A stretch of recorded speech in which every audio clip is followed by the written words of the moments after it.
Yo, yo, yo. What is up, everybody? In today's stream, I want to focus on the thesis of, for one, building a one-person company, but I think the acceleration of AI progress is going to enable relatively autonomous companies pretty soon. And one thing I want to do is kind of like frame um, where we are. Because I think a lot of people can get lost in the day to day. And of course, we all have to be super focused on the day to day work at some level. But I think a lot of people will kind of like forget to look at where we are through a separate lens than what we have always looked at reality through, especially in business and entrepreneurship. And it makes it hard to really see clearly if you just accept that things are always the same, because they're not. And there's always that meme that goes around like nothing ever happens. But that's in some sense just consistency bias. And I think things are happening all the time now. And it's kind of strange and different. And not many people are really orienting themselves around that fact. So some of my favorite entrepreneurs have a very philosophical lens on how to view themselves, how to view their company, how to view opportunities in the market, and how to view markets in general, how to view free markets, how to view capitalism and economics. But really, the most interesting thing is like how, like a philosophical lens and a zoomed out lens can help you orient your incentive structures for yourself, but also the company that you're building and the customers that you're serving. So one of the quotes that I like from Jeff Bezos is over a long enough time horizon, all incentive structures are pretty much aligned. And that's the philosophy he takes with Amazon. And that's why Amazon is so successful and how he was able to go through the dot-com bubble and everything that happened the way he did. And he's one of the most successful companies on earth by far. And I think that's pretty obvious.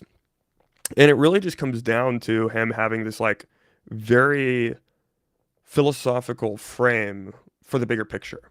And I think a lot of people don't spend the time to really nurture and garden their thoughts to build that lens for themselves. And I think that's where, especially where we're going, where everything's changing so fast, opportunities are literally everywhere right now. The hardest thing to do is figure out what to do at all, but doing that is the most important thing. You can literally have infinite amount of leverage compared to your competitors based on just deciding what to do at all, and which comes down to the whole judgment and taste thing. But that is the hardest thing for people to do in general. And it's because they don't spend the time to do the work of orienting themselves, understanding themselves, building a philosophical mental model of themselves, the market, where we are in this big thing called civilization, right? Um, so part of this series, I guess you could call it, kind of like a live stream series, is me sharing my thought process of, um, or really it's just like me observing other entrepreneurs that I find very inspiring, and then kind of like distilling my own version of their thought process that works for me, and then taking actions and kind of like manifesting that into reality through the businesses that I build and those sorts of things. Um, so really like pulling this all together, I think it's pretty obvious at this point that we are at the beginning of this very big thing with AI. And we kind of have an understanding of somewhat of the shape it'll take in the near term, but on the whole, we have no idea what's about to happen. But I think what some there's like two different directions that people are really thinking. There's like the direction that there are no more moats, we're going to abundance, and everything is going to become commoditized extremely fast, and there's going to be basically virtually no more competition for humans to have because of these systems that are just commoditizing everything and making everything less interesting for humans to add value to. And then there's like the other side that says, no, we're just going to go to a brand new reinvented economy the agentic economy, and it's going to be so much bigger than ever before. It's going to be an autonomous economy almost of agents. And there's even two lenses on that. There's like the lens that humans won't actually be able to provide any value in that. And then there's the lens that humans will still provide value. We'll augment ourselves with the technology. We'll continue to accelerate. And the differentiation between everybody's experiences are what allows any individual to have their own type of value, which is, again, a kind of philosophical frame on where we're going. But this is kind of the frame that I've been approaching AI with and how to think about building businesses in the age of AI with at all. I think, to me, I think we're going to a world where once this continuous learning kicks off and once as we really figure out how to build memory systems for AI, experience is this thing that can't really be duplicated.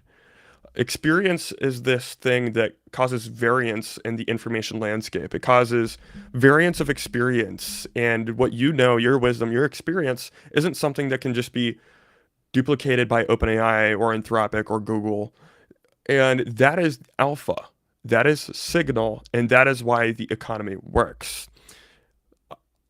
I think the argument of like we have this mode collapse of the economy and everything just becomes like pointlessly abundant and everything kind of collapses in value, everything hyper commoditizes. That makes sense in a world where the LLMs never learn continuous learning. They never get the continuous learning attribute. And everything kind of like mode collapses into just the collective noise of the internet, which is like the default output of an LLM. It's just like the collective noise of the internet. But as we get to continuous learning models, which I think we are very soon, every individual will have an AI system that has a different type of signal because of how they think and how they work and how they do things, which causes lots of variance, which if you understand markets and economics, variance is what you're looking for. It is a search algorithm to search through the possible space of possibilities to invent and innovate new things. This is why America is very innovative and China can only copy. Is because we have a search algorithm called the free market. Um, and what I think AI does is it actually just broadens that and it makes it more interesting and it makes it so more people can participate at greater degrees. So I don't think we're going to see just like hyper commoditization. I think moats are still going to exist. Moats are just going to change a lot. Um, and that's what most people aren't thinking about. Most people aren't thinking about what will the moats of the future look like. And I think that's the most important thing to start thinking about today. And I think coming back to this whole experience argument, the era of experience by like Richard Sutton, or just like memory systems, or like your experience versus somebody else's experience, or your agent's experience versus somebody else's agent's experience, or let's say we get to the AGI, just like an AGI's experience versus these AGI's experiences. Um, the differentiation between all of those different experiences is the thing. That is the thing. That is the signal. That is why markets exist. That is why there is so much value. Um, so I think what we're about to see is the agentic economy is going to be something new, and it's going to be something really big. And that's kind of what I want to talk about in some of my thesis today. Chinese people are more and more innovative. They are becoming more innovative because mainly because it's legal to innovate in China. Like they don't have any ethical problems with innovation. But in America, everything is illegal. Hello. Everything is literally illegal to build in America. Unless you're like there's like certain people who have gotten permission to build. We just have way too much regulatory capture. It's stupid. But what kind of coming back to the whole vision of really what we're about to see is one person billion-dollar companies are practically already starting, and I think we're going to see really like an explosion of them relatively soon, a mini explosion at first, and then we're going to see recursively self-improving companies. Now that we're getting like the Fable level agents that are much more they're much better at using context and being accurate over long time horizons with context. Fable is just the beginning of this. We are still so early in harness engineering at all. as we engineer better harnesses, as we figure out how to make context windows bigger, and as we figure out how to make these agents more sample efficient with context, and we engineer the harnesses on all these things, and they co-evolve together, which is currently happening in the frontier companies. I think we're going to see the AGI very soon, the AGI that can kind of prompt itself. And we already have the very first narrow forms of this with loops. And loops are still with the very primitive garbage systems that we have today. And now we even have like, for example, OpenAI with their new chip this is the first sign of like recursive self-improvement from atoms. Atoms all the way up to bits and then entire models are going to it's already starting. We already have from atoms to ChatGPT being deployed to you in the interface. We already have recursive self-improvement with human in the loop across that whole entire thing. It won't be long until we go from atoms to ChatGPT's interface with recursive self-improvement with like very minimal human insight. We're very close to that. And the big thing that's going to come out of that, well, for one, certain things will commoditize, mini moats will go away, but I think in the future, in this new agent economy that we're going towards, due to the differentiation of information, the differentiation of models, experiences, as we start to have something like continuous learning, the moat shifts to memory itself, to experience. And as long as you have agents that have memory and have experience, and they're actively gaining more, that is something that is signal and value that you can provide. There's already a one person $1 billion company. Yeah, that's Medvi. But that's two people. So it's not one person yet. That's just two people, which is still great. But I think we're going to see a lot more of this very soon. But for some industries, that'll mean extreme commoditization. For other industries, that'll mean something so much different. Not commoditization. It'll mean more so like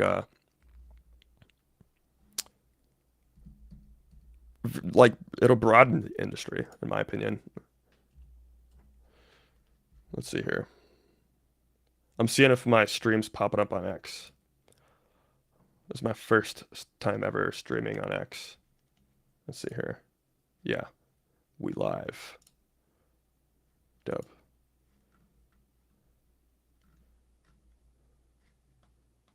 Cool. I will be the first for sure. That'd be sick. Let's look at this. Let's look at this thing from OpenAI. OpenAI and Broadcom unveil LLM optimized inference chip. I'm going to play the video or listen to it because I don't feel like reading right now. Let me know if you guys can hear this. Round up for current and future LLMs across the industry. Developed from design to production in 9 months. Accelerated by OpenAI's models. Expands OpenAI's full stack platform from products to models and now to chips. To be deployed at gigawatt scale with data center partners. OpenAI and Broadcom, NASDAQ AVGO, today unveiled Jalapeno. OpenAI's first intelligence processor. An accelerator architected around OpenAI's vision for the future of LLM inference. And the first AI accelerator in a multi-generation compute platform the companies are building. Can you guys hear that audio? Advanced AI I'm curious. faster, more reliable, and more accessible to more people. Jalapeno was delivered to OpenAI CEO Sam Altman and President Greg Brockman by Broadcom President and CEO Hock Tan and President Charlie Ellis. Let's see. Let's skip through this a little bit.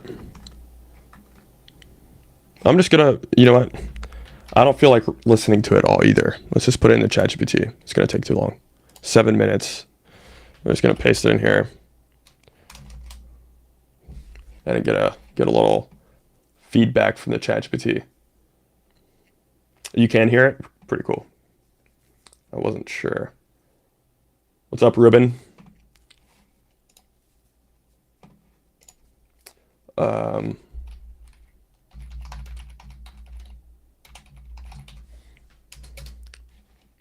So my approach for doing everything I just described, which is like whenever we have pretty powerful systems that are much more autonomous and can start to you can start to like actually use them as a drop-in employee, which I think we're practically there. I mean, not really, but like the Fable class models, I think we'll get there. Like by the time we're about to upgrade past Fable, kind of like Fable is past Opus, something eventually will be past Fable. By the time we get to the end of the Fable series, we'll definitely be there, in my opinion, where we have kind of like drop-in employees that can handle very complex work. And you can just kind of like integrate them into your business's context and then hand tasks off, and you can trust that they'll reliably execute on the tasks. Um, that's very close, in my opinion. I think we're not far from that. And you could probably even with really good context engineering and stuff like that do that with Fable 5 already. I'm not sure. I haven't had enough time to test it, unfortunately, but it should be coming back. Polymarket said like the 26th, potentially. But whenever we have those models, you can start to build organizations of context and models that do things autonomously, which we're at the beginning of already, and you can kind of do it in certain like narrow domains. Like, for example, Stripe has minions. This is their autonomous software engineering infrastructure internally, where they can just kind of like hand things off to the minions, and the minions actually do a lot of the work on behalf of the Stripe team. Same thing with WorkOS, they have Horizon, and then OpenAI and Anthropic have their internal versions of this. Um, so my whole thesis is if I'm going to build the leverage maxed, the absolute most leverage, one person business, well, you have to kind of like multiply your attention, which is why I'm live streaming and building at the same time.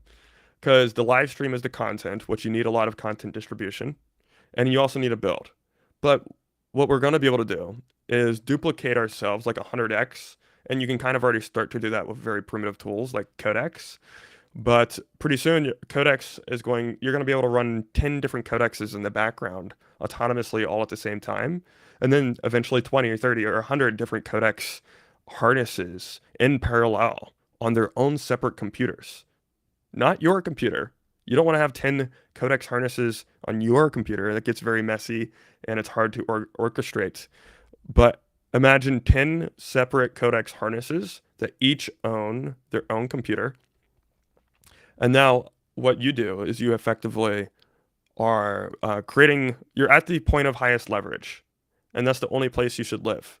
You only interface with your business at the point of highest leverage, which is the point of distribution, design, and building, and getting feedback and improving and iterating on the product and making the product more known. That's really pretty much it. Because at this point, you are the company. You are the builder. You are the marketer. You're the CEO. You are everything.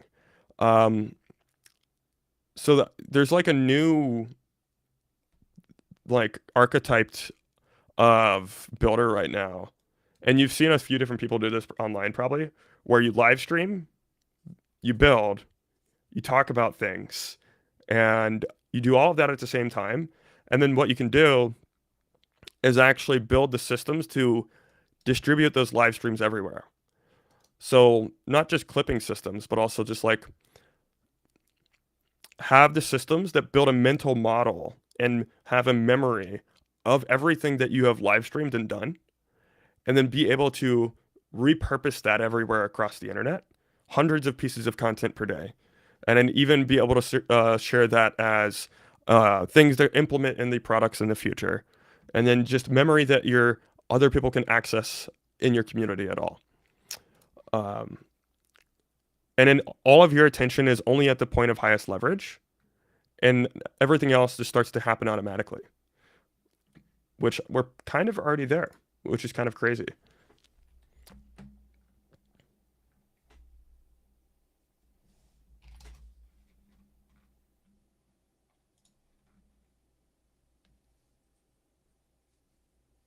Kind of crazy.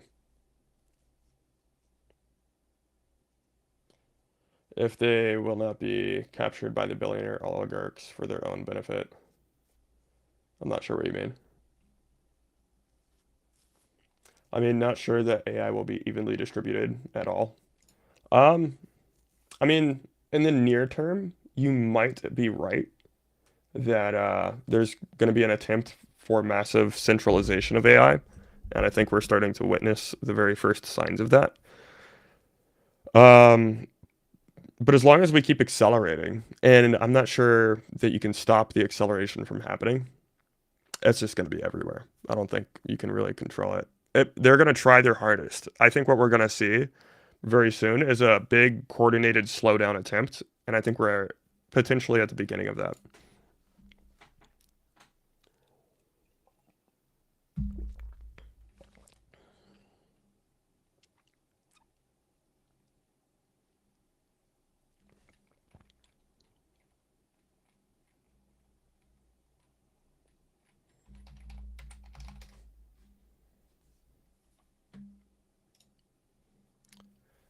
We're living in the most historic time in the history of humanity.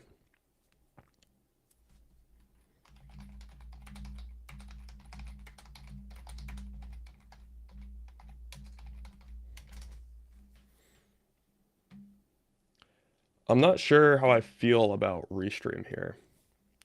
This is the platform I'm using to do the streaming across YouTube and X. We'll see.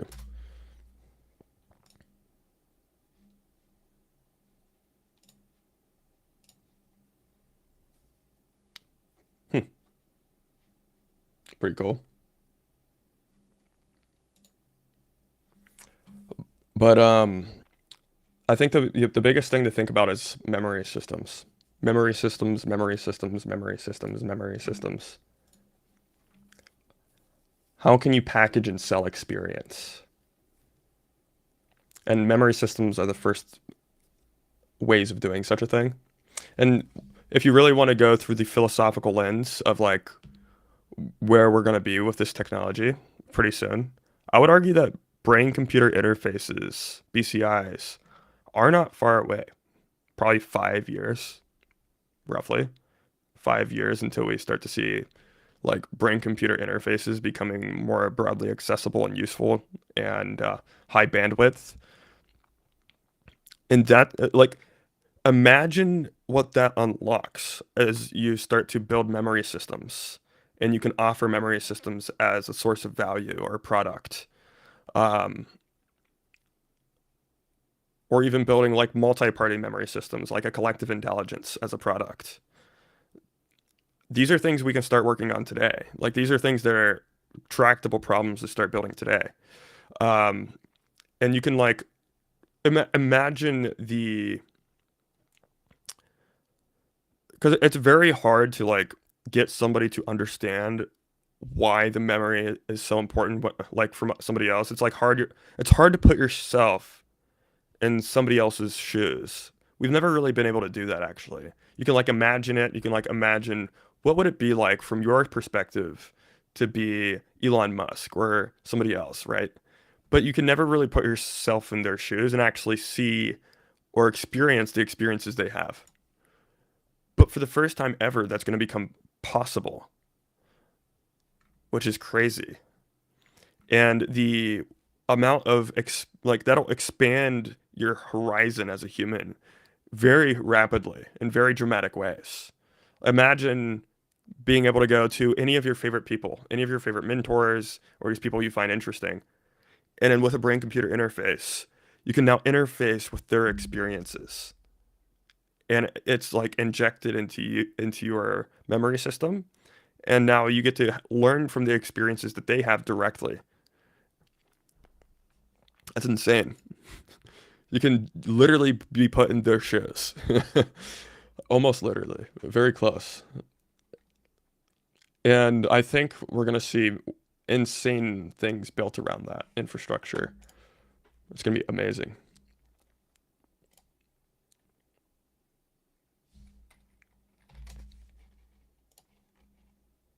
So, part of the vision of Polynet is to lean into this concept of a multi-party memory system or a collective intelligence, where you can actually build a memory system that people can plug into. and it augments them, it augments their agents, and now you get access to this intelligence that is greater than just one person. You're effectively building a large brain, a large mind of experience.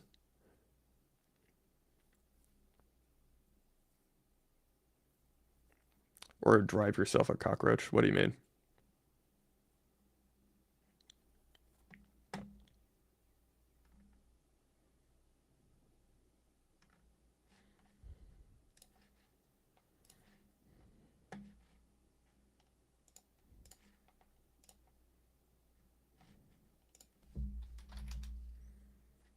Interface with a cockroach? Is that what you mean?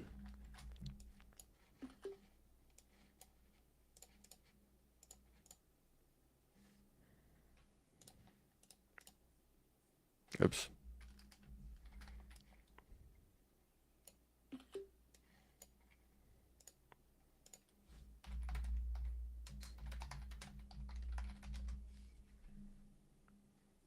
Trans-species BCI. I think that'll be something you can do pretty soon, like where in our lifetimes, for sure, you'll be able to like communicate with a dog. Interspecies communication.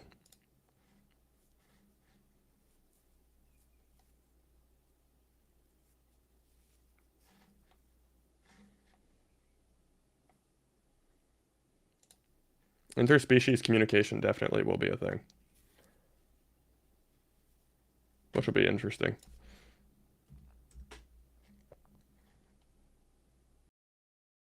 Fable 5 is coming back soon. Pretty lit.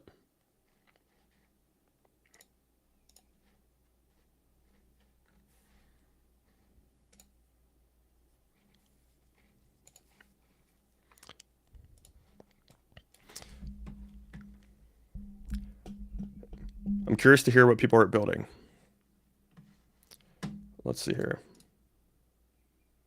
Interesting.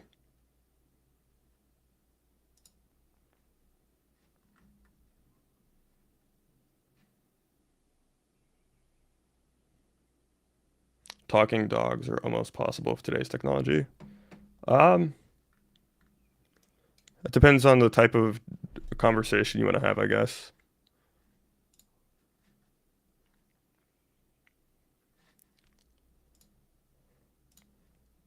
They could do it with body gestures today. But to have a dog be like, hey, come outside. And you can like actually communicate with them. Um, I would say that's within our lifetimes. I don't know what time horizon. With like proper uplift technology.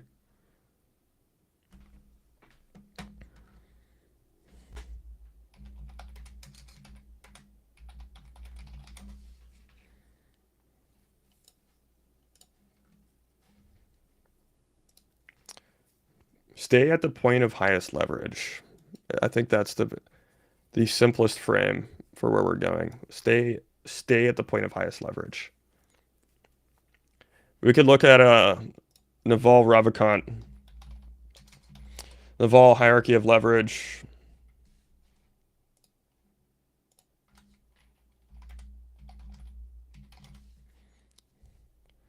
This is actually changing a little bit because of AI, but it's relatively the same. Naval's hierarchy of leverage. Stay at the point of highest leverage. Live there. Which today, it's media, code, or just information or software. And then labor and code are now like consolidating into the same thing. Um, Same thing with media and labor, honestly. Yo, what's up, Rashid? How's it going, dude? But the Naval hierarchy of leverage is kind of like collapsing. Yeah, AI employees can basically do all four. Maybe not capital yet, but media, code, and labor are basically one thing now. Like you might as well be live streaming and token maxing at the same time. And if you're not playing the game in a very high leveraged way these days. Yeah, there's a new breed of entrepreneur, leverage maxers. Let's see here.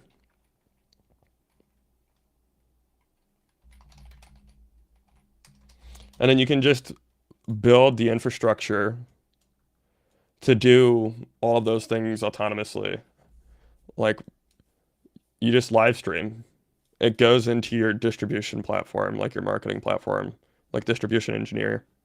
And then that automatically processes, stores your content and everything that you're talking about into the memory system of the platform. So your agent can have like an ontology of everything that happened, everything that you're talking about. What is your market? What is your ICP? What is everything? What is your offer? Everything. Build a mental model for it, and then be able to take your live streams, chop them up with the context and understanding of your company and your business, distribute them across every single platform. Yeah. And even do outbound campaigns if you want to do outbound campaigns. Everything will be completely autonomous. And all you have to do is live stream all day and everything happens. What am I working on? So I'm working on Polynet. I'm getting Codex harness completely live in Polynet today. So Codex will be completely live in Polynet. And then other than that, I'm figuring out how to use the Claude Code harness with your Claude subscription inside of a third-party platform, but in a way that Anthropic will allow. Yeah, you should start live streaming. I think everybody should start live streaming. But yeah, the big thing is like right now getting Codex fully functioning in Polynet, and then I am working on the chat in Polynet and the MCP in Polynet, so it all works together much better. Those are the things with Polynet, and then with the software factory, I'm figuring out how to use Claude Code within the factory without pissing off Anthropic. And then we'll do that across all the other platforms as well, once as I figure it out.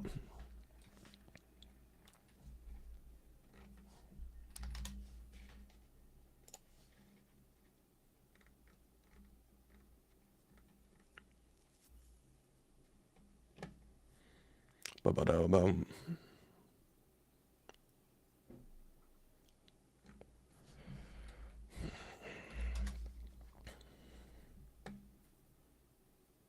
What's my ideal timeline to reach the 1 million one person company goal? Ideally, sometime in 2027, next year. That would be fantastic. We'll see how the acceleration of the AI models go. But if things continue to progress in AI the way I suspect, I think definitely by then, just because everything feeds back on itself so well. And I think I have a pretty solid mental model for the architecture of how these systems can feed back on each other and become self-improving. And the foundation is already there. Now it's just like fully accelerating and leaning into the acceleration and making lots of content, which is why I'm live streaming. And then it'll be dispersed into all the other platforms through the automations that I'm building.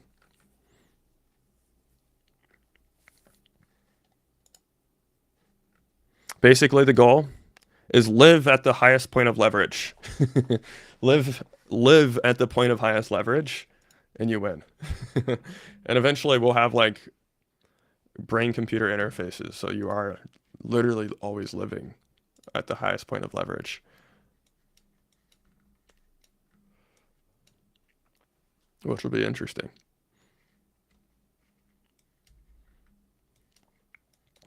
The acceleration is accelerating.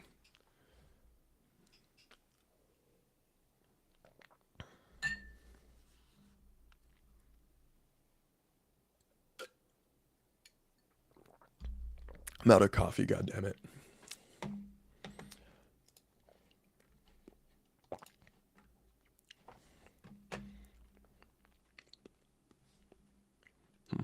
I wonder how many views I have on X. Never live stream on X, but I heard they're optimizing the platform for live streams, which is sick.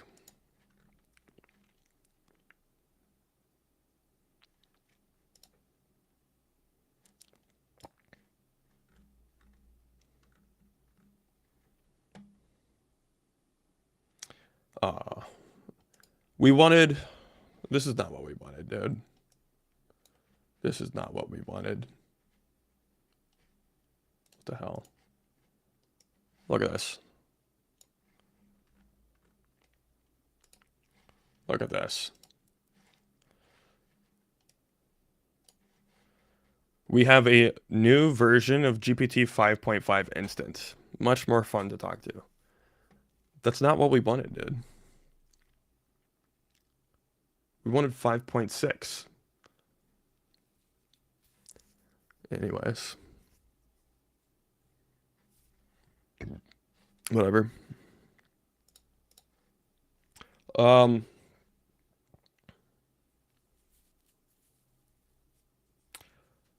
probably try to live stream every day.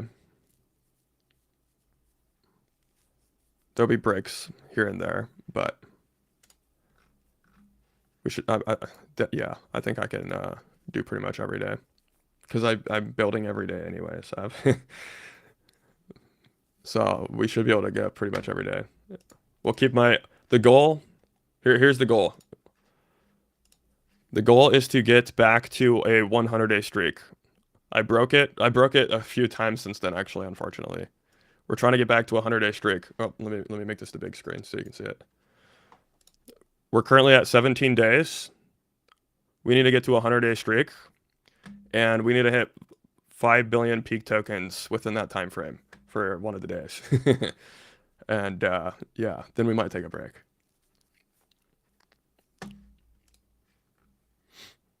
Let's see. Come on. All right, it says we're connected. Let's test out Claude in the UI. Yo. Come on, Opus.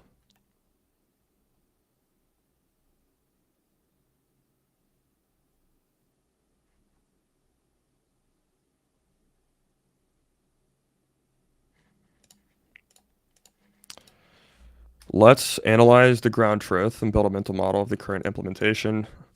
Do some research on Daytona and how we can run Claude code in Daytona while Daytona owns the authentication token, and then we can stream it into our UI output. Build a mental model of the current implementation and then relate it to the documentation of Daytona. Build a mental model, do deep research of that as well. And then also see if you can remember the implementation we had previously, because it worked well.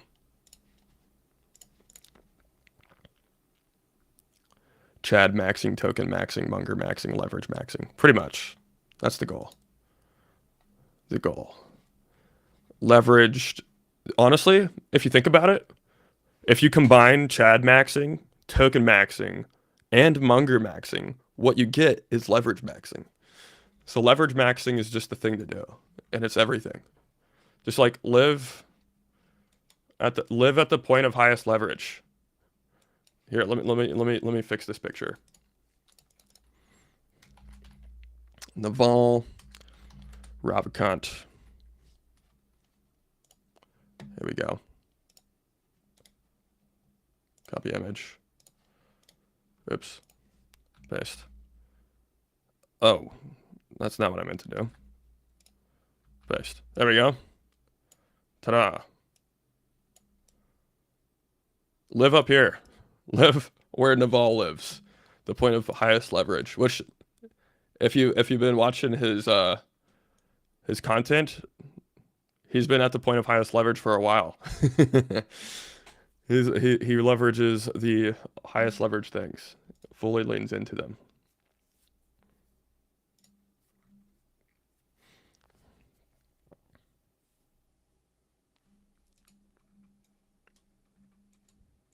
And then I think the highest leverage thing to do, and nobody really talks about this, is incentive structures, or architecting incentive structures and building products that are enticing enough for people to want to join incentive structures that are compounding. Um, that's the game, especially as we move into the future where more and more people have super agency because they have super intelligence. As people gain super agency, they're not going to want to work for a company unless they have really big upside in the company, or they're not really an employee. They're more of like an autonomous partner of the company. And I think that's the future of organizations in general, where it's not hierarchical. Hierarchical. It's kind of like from hierarchy to intelligence, like Jack Dorsey, Jack Dorsey's blog post. And the way you should build companies is more so like you're allowing people to have skin in the game, and you're giving infrastructure and you're helping set incentive structures, and you have products that are enticing enough for them to join the infrastructure in the community that you're building. I think that's the game. And then really what this comes down to is painting a vivid vision of the future that people get excited about. And then they want to join that community, that organization in a with their own basically having their own skin in the game. And now you have the highest levered organization possible because all these people are already cracked. They're all cracked enough to be solo entrepreneurs with a fleet of agents. They're all plenty cracked to do that. But if you have the proper incentive structures and you have an enticing product and you have a really good vision and you can paint it as clear as Elon, I think that's the future. Yeah, and then you're Naval maxing. Naval Naval maxing is the game. Live at the point of highest leverage. Dude, I need coffee. I'm already getting tired.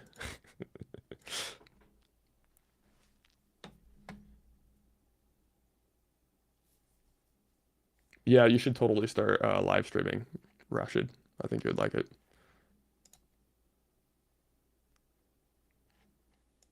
Living at the point of highest leverage.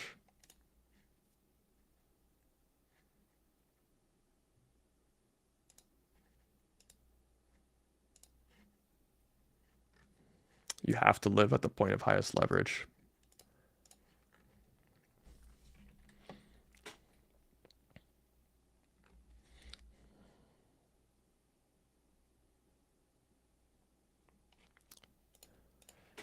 I think now is a good time to step back and build a mental model of our implementation versus the ground truth of both of the other work trees to see how we are oriented with the overall implementation. Build a mental model of it, list out everything that's right, everything that needs some work.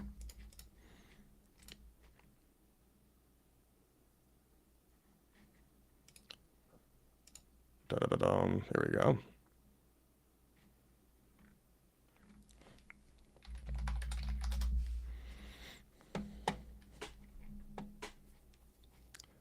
You know what's annoying is I had Claude working actually just fine, and I think it was using a safe mechanism.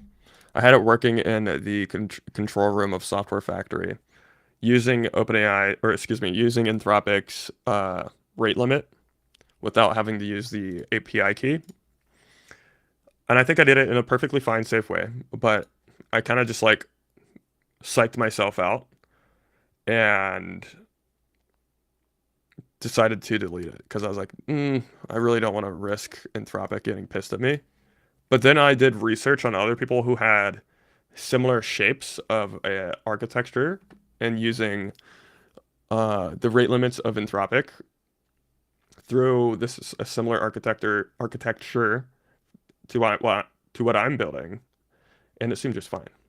So we're gonna try it out, and if I get banned, I'll be like, please, please, Dario, let me out of jail. Okay.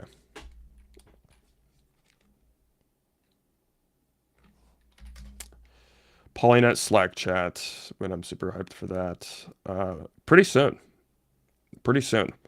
Once as I get this, right now what I'm doing in this thread is I am aligning the implementation for the new agent harness in Polynet and implementing that. So we're basically pushing it to production as we speak. Once that's done, I already have the infrastructure and the Rails built out for the better chat in Polynet. So we'll be able to basically just build the interface around that, which the UI might take a little bit to like tweak it and make it look right. If we had Fable 5, it'd probably be done in like half a day. But it's not here, unfortunately. So it'll be done by next week. But I'm also doing the MCP. I need to improve the MCP for Polynet. So it'll be more. It'll have a plugin with skills and also have better, or it'll have write tools. There's no write tools in the MCP yet.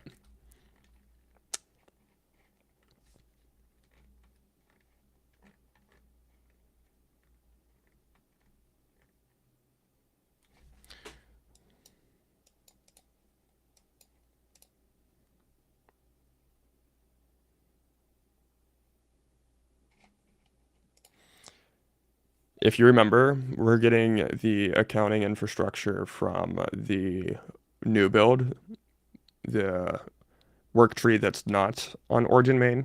Origin main is the base for the user experience, the MCPs, and all of the context and system prompts and skills for Polynet. The other work tree is the base for the accounting systems, the sandboxes with Daytona, and the new agent harness that interfaces with it all. So just build a mental model on where we are with that. Make sure that you understand that this is the outcome that we want.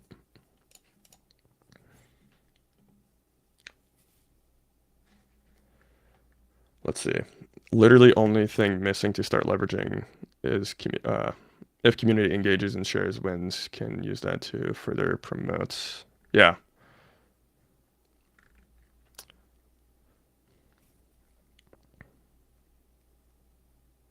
exactly.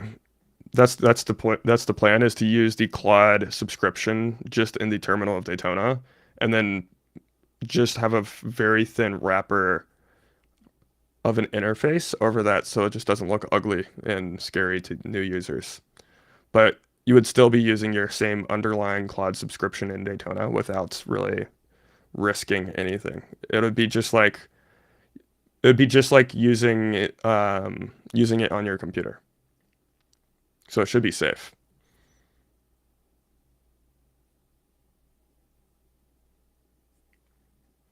You got your MCP set up using using Codex. Is that your MCP, the one that you're building?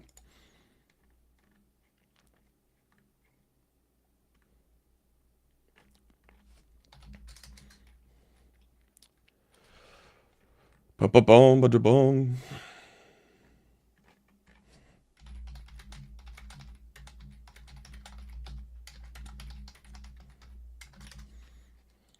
The cool thing about live streaming is I can just build and talk. And honestly, I could get 0 views and it would still be super advantageous because it's going to be distributed as other content and context for agents.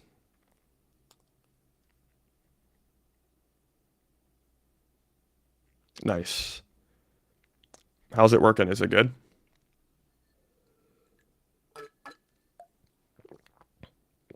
I need to set it up so that you can import it into Polynet.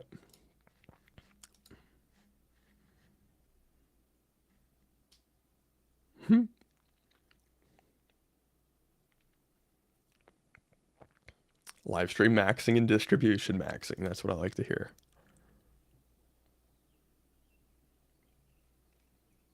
Yeah, exactly.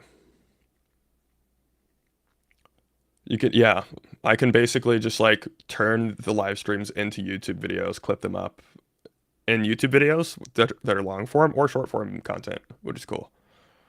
What's up, Matt? I am building a few different products. So, really, the goal and the thesis is you should always be living at the highest point of leverage. Especially in the age of agents and AI. Signal is very easy to have. Like you can learn any skill in 2 weeks. And what you should always be doing is living at the highest point of leverage in that domain that you're operating in. So Naval Ravikant says media, code, labor, and capital are the highest leverage things, but media is it's the highest of all leverage because it's the orchestration of attention in general. And what is the fabric of reality? It is the attention that causes it to change. Humans create technology, humans create civilization, humans are the universe that we know. So if you can master media, you master attention, you master reality. And in code and media are now converging with AI. And even labor, code, and media are all becoming one thing with AI, which is amazing.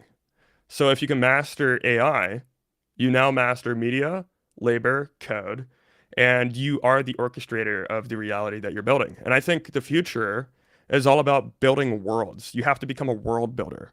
You have to have interesting context that nobody else has access to in the form of data or memory for your AI agents. And that can be the seed of the world that you're building, if that makes sense. So everybody's talking about like moats right now. What are the moats of the future? Some people say it's like judgment or taste and things like that. I think the AIs will eventually have judgment and taste. Like even if it takes a little while, eventually they're going to get there. But what I think the actual moat is differentiation of memories, of experiences and stuff like that. So if you think about what causes the economy to have value? Well, if everything was the same, like if we only had just one way of using LLMs, which was like the if you don't prompt an LLM with interesting system prompts or interesting skills, you basically get the entire noise of the internet in the output, which is why LLMs sound very bland. And if you see an LLM talk, you know it's an LLM because it's just the context of the internet being dumped. And that's what LLMs basically are. But whenever we have continuous learning systems and stuff like that, it causes differentiation. And that is signal, that is alpha, and that's what economies breathe on, really. So the thesis is really like if you look at like a free market is just differentiation. And it's a search algorithm for innovation and searching through the possible things to execute on. So the thesis with what I'm building is memory systems and experience that you can get from your LLMs doing things, especially as we get continuous learning. That is the moat. Everything collapses to that in the future. So basically what I'm building is memory system platform, and then that integrates with other tools that feed back into each other. So this is a software factory that builds apps, software, and stuff like that autonomously over time, and it has its own memory system. So that causes differentiation and interesting things to emerge there. And then we also have distribution engineer, which is basically uh, think of like Palantir for personal brands and marketing, I guess is a way to think about it. And then that feeds back into the hub, which is Polynet. Polynet is the multi-party memory system platform where multiple parties can share memory and execute together. And it looks something like this when it's all implemented.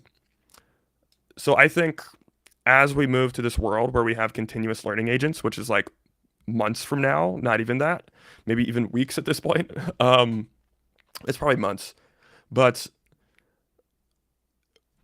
the shape of moats and the shape of value starts to change. The shape of organizations and the way humans execute together changes, and it becomes something that looks more like this, where let's say you found a community, you found this memory system, and you have your agents that you're orchestrating, and they have their own memory systems.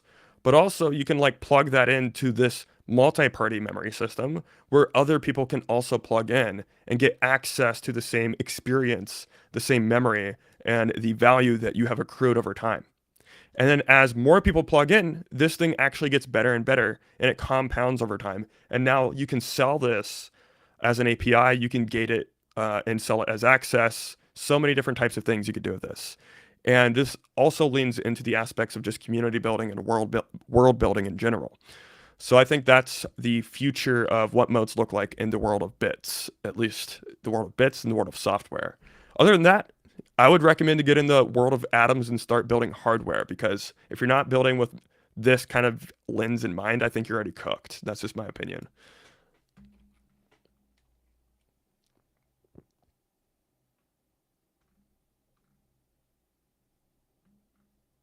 Yeah, AI, I agree. Fable 5 was the first model where if you provide it with good skills and you have good harness and loop engineering, Fable 5 can actually start to have good taste and judgment for the first time. We're starting to see it.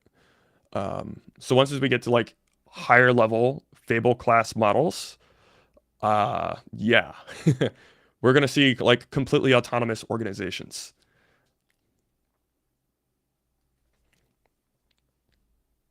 I need coffee, bro. I need a refill.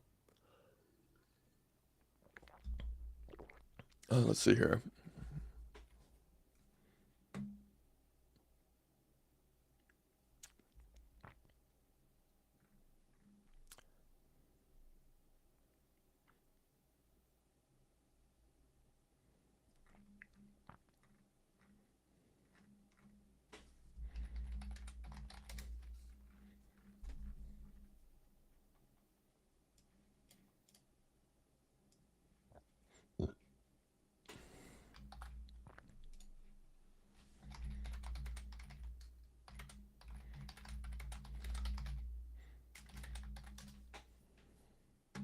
He said, "Boom, video recorded just like that." Honestly, yeah. Clip it up and post it. Opus 4.8 has good taste and judgment with the right agents and skills. Yeah, I could agree. I could agree. I think there's like certain things where it's still a little jagged and it's not the best, but overall, I could agree. Yeah. Fable 5 was a banger. A lot of people are going to complain it's expensive, but it's not if you point it at solving the right problems. Yeah. Bro, you're always mogging in your thumbnails. Keep up the content. I appreciate it, bro. That's funny.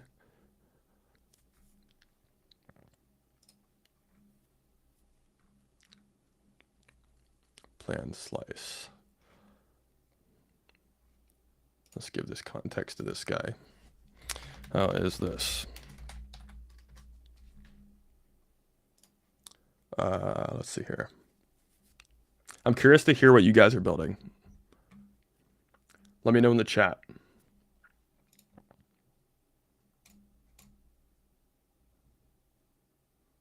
Not the Giga Chat jawline. What, I forget what video that was. I think it was like Codex Mogs Claude Code or something like that.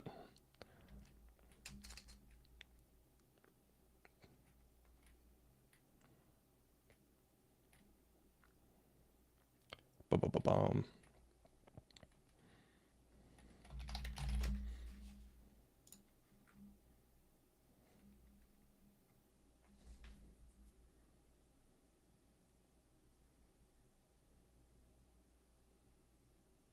Yeah, I think you're exactly right, Matt. Whenever organizations are like rolling out AI and they're not integrating it properly, um, they it does get super duper expensive really quick. And I mean, they also had bad incentive structures. They had token leaderboards, like spend the most amount of tokens. Whoever spends the most amount of tokens wins something. And it's like, dude, I'm gonna go home and just put on an infinite loop on my agents that just do nothing. Like, why would you put that as an incentive structure? That's a horrible incentive structure. The incentive structure should always be tied to revenue in some way, because that's the real measurement of value. That's what is the market receiving? What is the market willing to pay? What are they voting for with their dollars? Implemented Claude runtime robustness slice blah blah blah blah. Let's try out Claude. And here, new chat. Hi. Wait a second. All right, we'll see what it does. You're building a cannabis ERP middleware forecasting platform with 10% or with 10 retail stores, distribution sources, custom mapping elements, and an intelligent retail. That's pretty interesting. Pretty cool, pretty cool. Yeah, it seems like it probably would be underserved. It seems like there's like regulatory stuff around there as well. Regulatory moats. Pretty sick.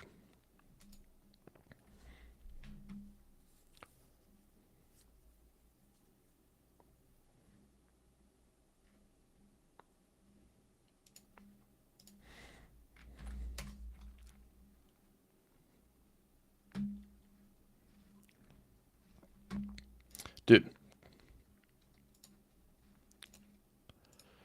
can you use a probe to look at what's going on in the back end with Claude? Because I'm still prompting it in the interface and nothing's happening. It might be something that's at the front end level, or it might be something that's happening at the back end level, or somewhere in between. Just do a deep dive, build a comprehensive mental model, and diagnose what's going on.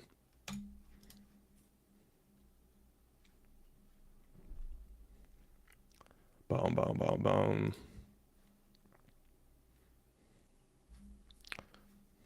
Let's see here.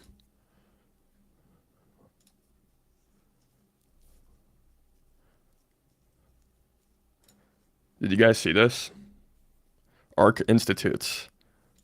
Imagine programming protein, DNA, and RNA systems like you would write computer code or even by natural language, prompting an AI agent. That's insane. Uh, Brian this guy, and team just made this a reality with Proto, a high-level programming language for generative biology. We're gonna be vibe coding ourselves. That's crazy.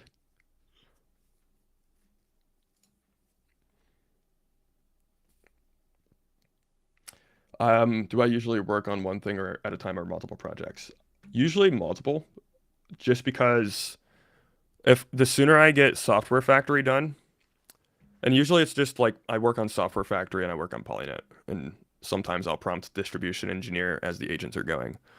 But as soon as Software Factory is done and working well, it's going to accelerate the production of literally everything.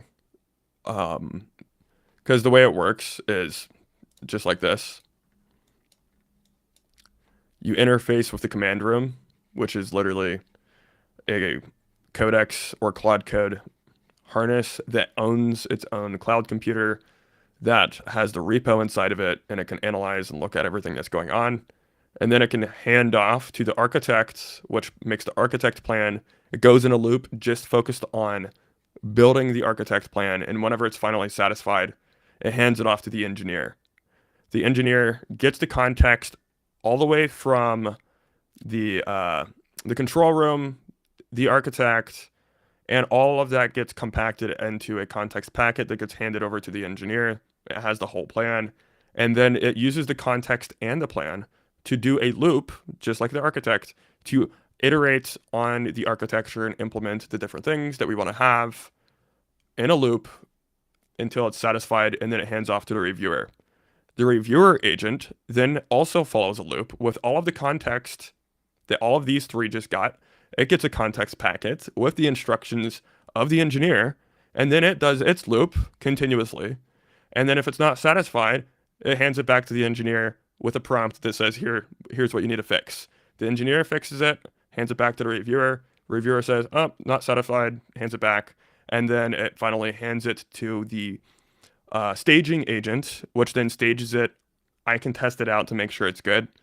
And I just click go, and it pushes into production, merges, and the agents, again, make sure everything's working well. So once that's done, I'm literally just going to be like speaking to my phone, and entire features are going to be implemented. Instead of me going like collaborating back and forth with Codex myself, it'll be so much better whenever I'm just collaborating with this guy, and then these people or these agents are handling everything else.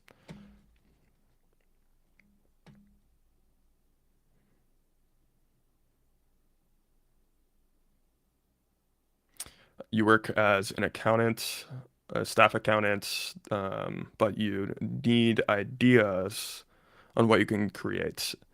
Um, Interesting. There's actually the accounting industry is like very ripe for AI agents.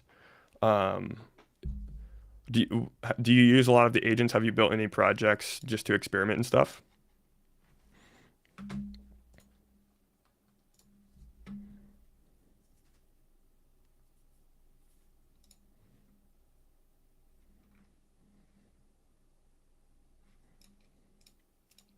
How are we sitting overall now on distribution engineer? Build a mental model of the current position, see how we're sitting, and then what is the next step from here.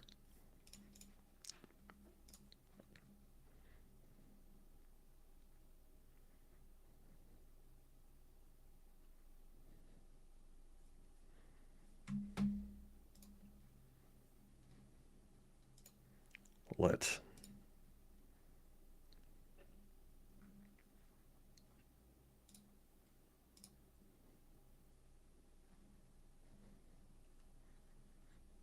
Yeah, accounting is like a perfect place for AI right now.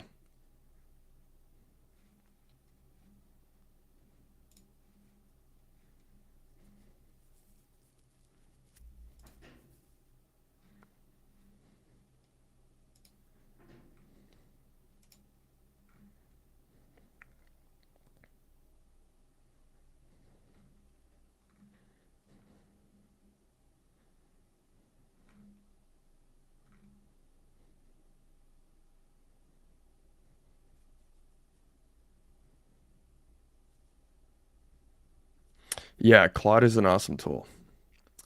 I would recommend in your free time, just like map out what your company does or like your workflow and like list out conceptually the chunks of everything.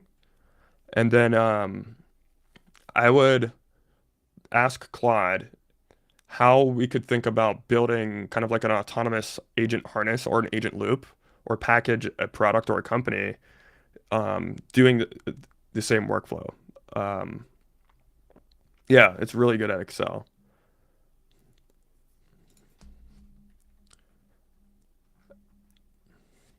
And then ask for examples of companies that are working on that. Because you don't have to necessarily build anything novel to be extremely successful. Um, just all you have to do is find something that works and then find a few companies that could use it, you know? But yeah, the biggest thing is I would do market research to see like what are people building in that space. And that can help stimulate a lot of ideas.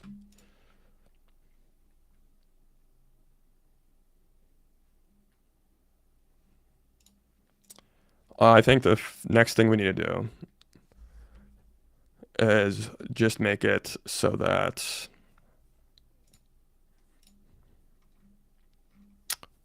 let's see, what do we need to do?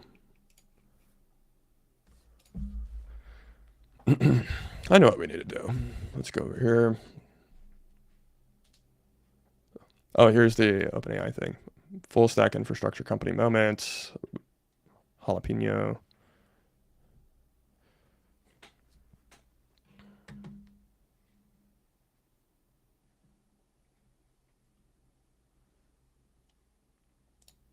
Let's see.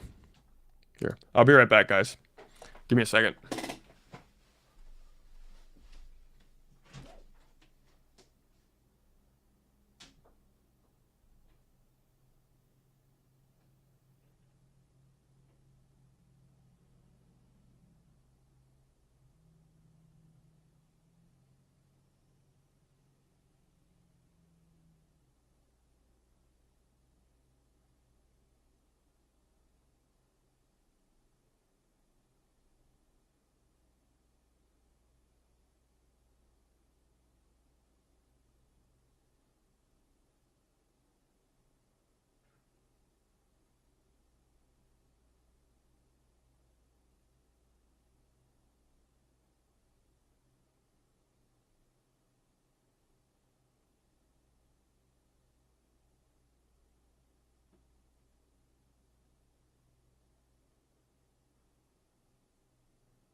All right, we back.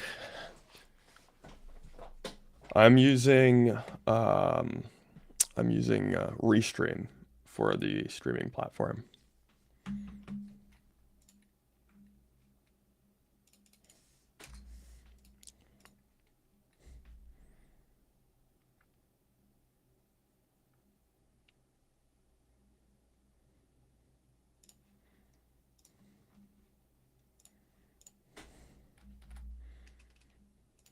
I think the next thing we need to focus on is being able to turn the videos from YouTube and the long form content from live streams and other recorded videos on YouTube, capture those as they come in, and then have the ability for the agent harness to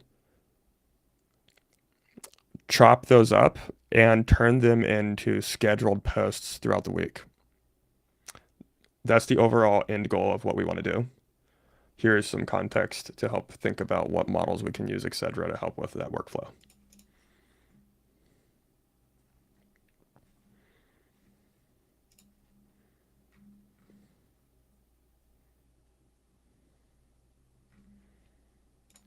How are we sitting overall now? What is left from here?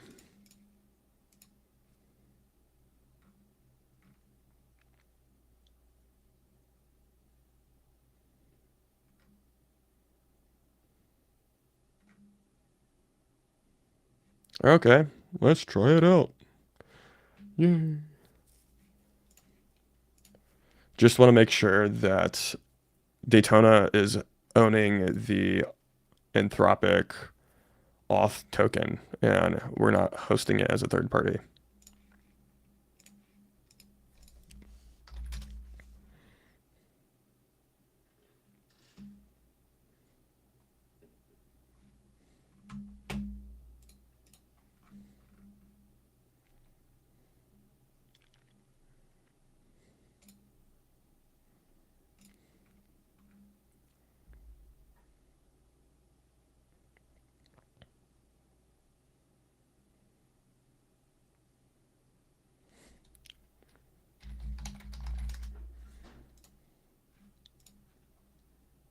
Dope.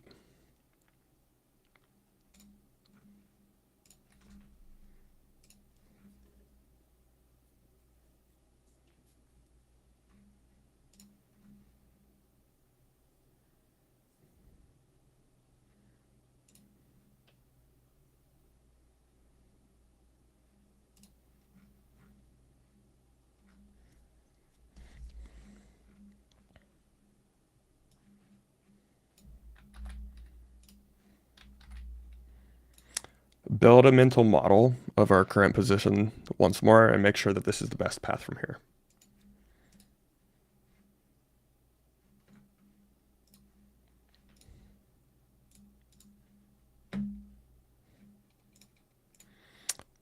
I'm prompting Claude in the UI, but whenever I prompt it, I get like a flash of an error that goes away, so I can't see it. Can you find out what that error is?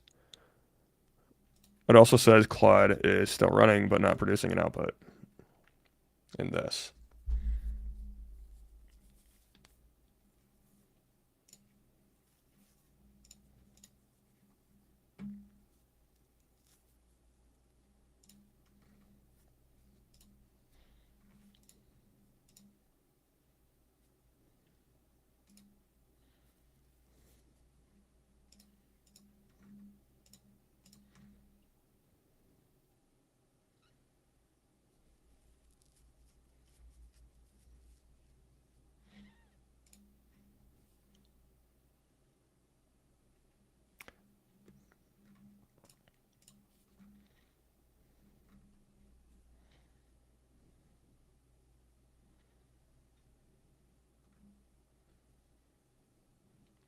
Yes, exactly.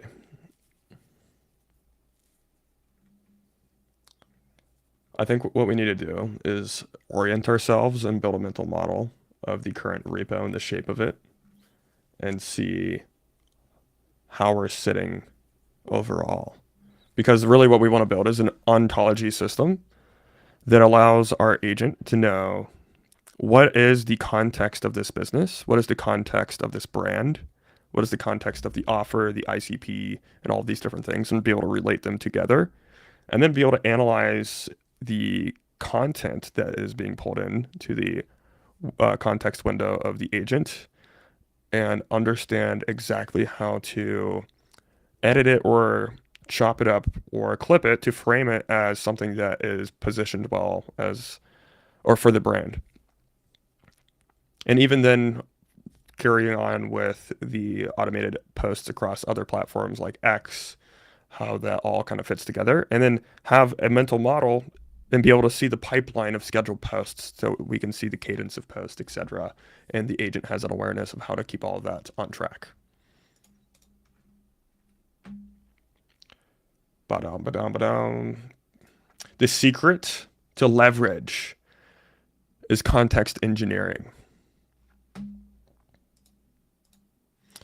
Like, I don't think people understand how important context engineering is about to be over these next like handful of months to year, or even potentially 2 years, because context doesn't seem like it'll ever go away.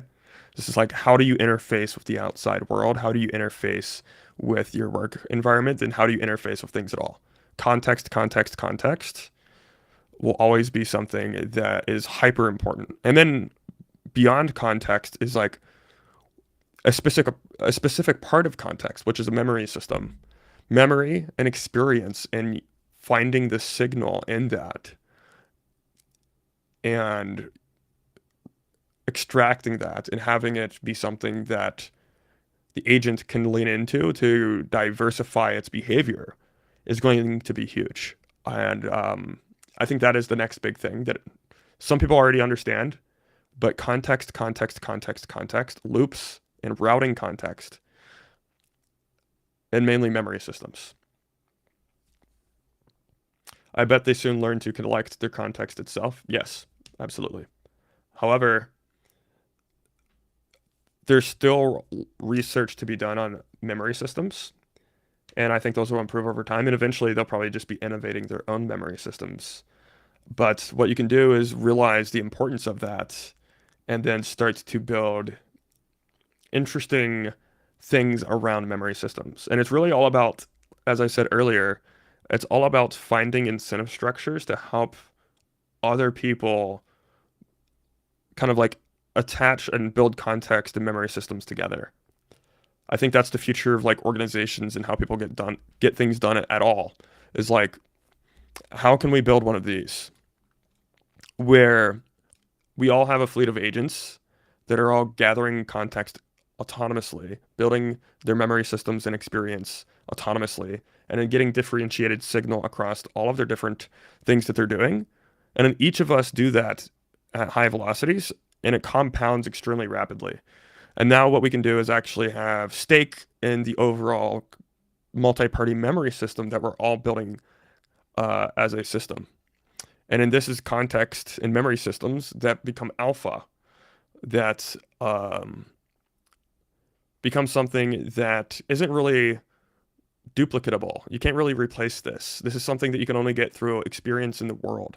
That's why memory systems are so powerful, and just the human experience and the human memory is so powerful. And eventually the agent experience, and it already kind of is, but the agent experience and the agent memory is so powerful is because it's not something that you can just duplicate. There is no replacement for reality. And you have to experience by doing things and learning and getting information from the experiments and the failures that you've had.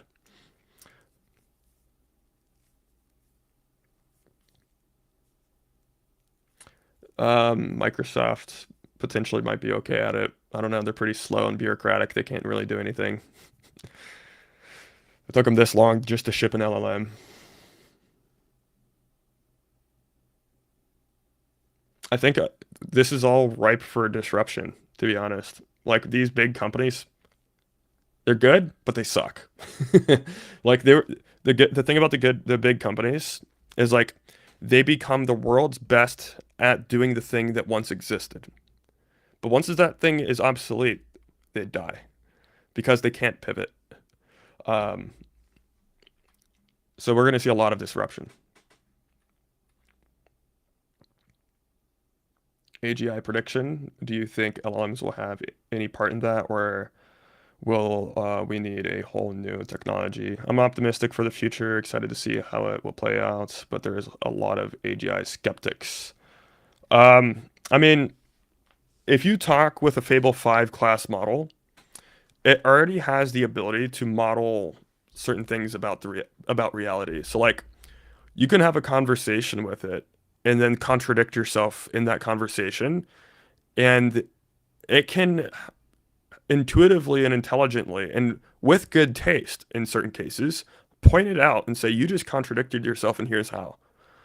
Um, in order for a system to do that, it must have a model of itself, a model of you, a model of the conversation, and a way to a form of ontology to relate all of these things with each other. If that's not AGI, I don't know what it is. Um, One could argue that AGI needs to be much more autonomous and context coherent over time. I think that's harness engineering. The harness is going to be much better over time, and then we're going to train the models on how to use that harness in much better ways.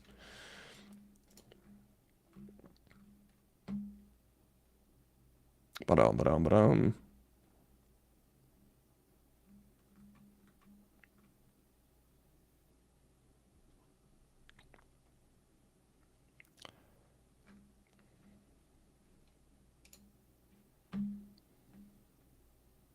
It's called Dropouts or AGI.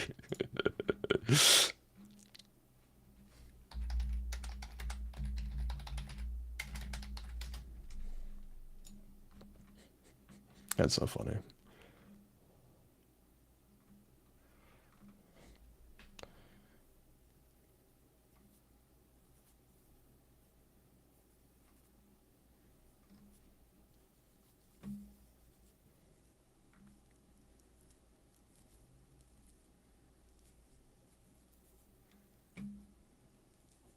A proper source intelligence layer for YouTube videos, live streams.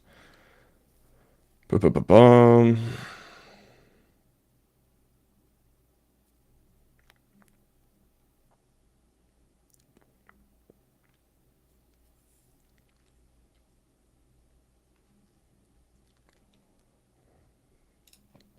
Yes, we should use existing content placements as source asset anchors.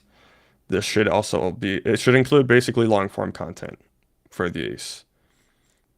I guess long form and short form content, but I kind of want to keep those separated. I feel like we should probably keep live streams, long form YouTube content, and then short form vertical feeds all separate in different categories. Live streams are in a category of their own, long form horizontal feed in a category of its own, and then short form vertical feed in a category of its own. And then we can separate those in the memory architecture in that way as content placements. And then that way we can use the live stream source to create long form or to create short form. That way we can have a segmented and intelligent pipeline for the content for videos.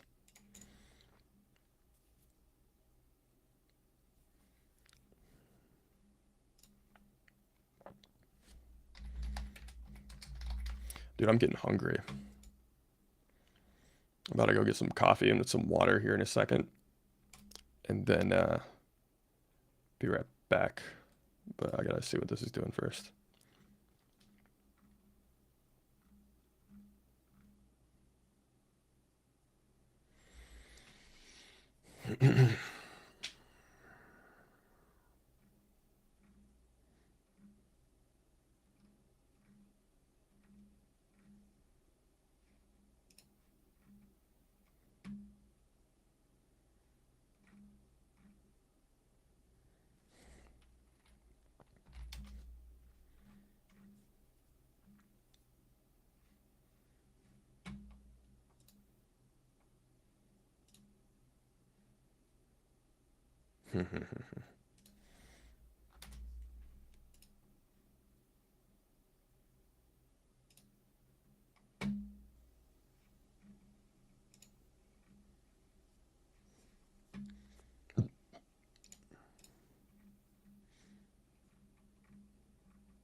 Yes, I think this is the right architecture. Let's build a mental model of our current architecture and how it looks from first principles of database design, architecture, logic leading up to the front end, and see how we're sitting, build a mental model of it in the current implementation, and let's plan the ultimate version of the architecture that we need to do what we want.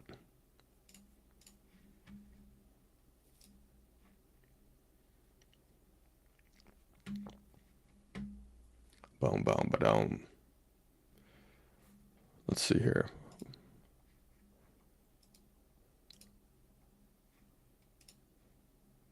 OpenAI.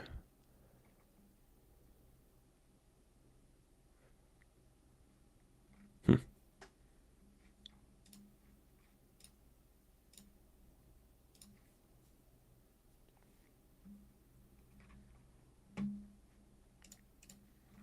What is taking this guy so long?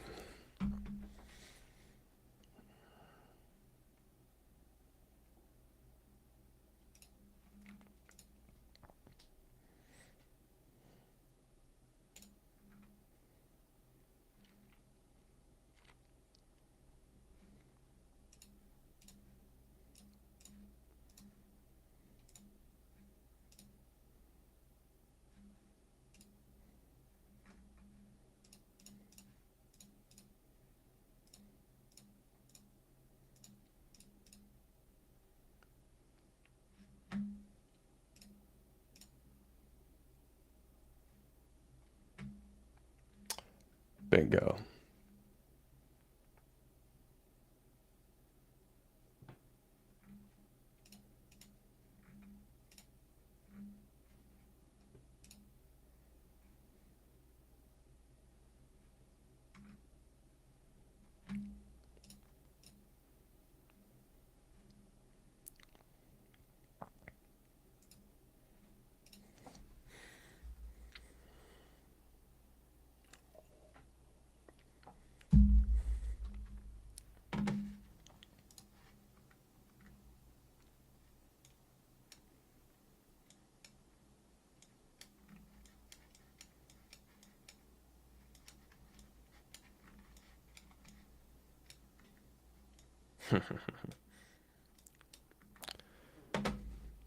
This is the quote of the day.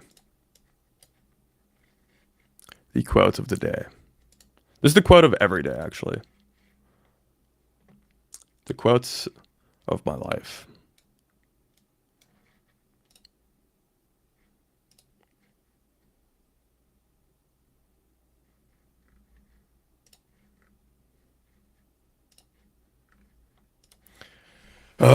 We just need Fable 5 and GPT 5.6. Once we have those, the world will be fixed. We'll be in a solved world. Oh, shit. What's up, Philosophy IQ? How's it going? What you working on?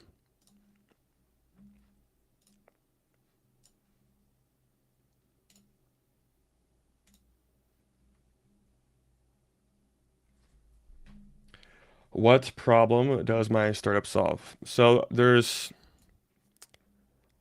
would say that there's three different products that we're focused on, and they kind of all feed back into each other. So there is the software factory. This is effectively a factory of agents that build software. You may have heard Stripe. Stripe has their internal version of this called Minions. WorkOS has their internal version of this called Horizon. But I don't see any good software factories that are targeting like one person AI builders. So my version looks something more like this, where you interface with a control room, which is basically a headless codex harness that interfaces with its own computer. And you can orchestrate this harness and figure out what is the mental model of the repo on this harness, and then pass off work to a series of other agents that work in an assembly line to actually complete the full vision of what you have just described.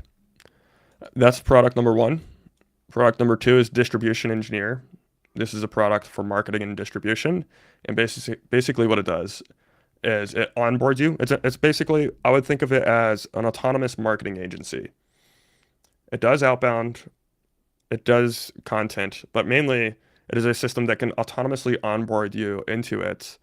It does research on your company, it does research across all of your content, and it builds a mental model for what you're working on.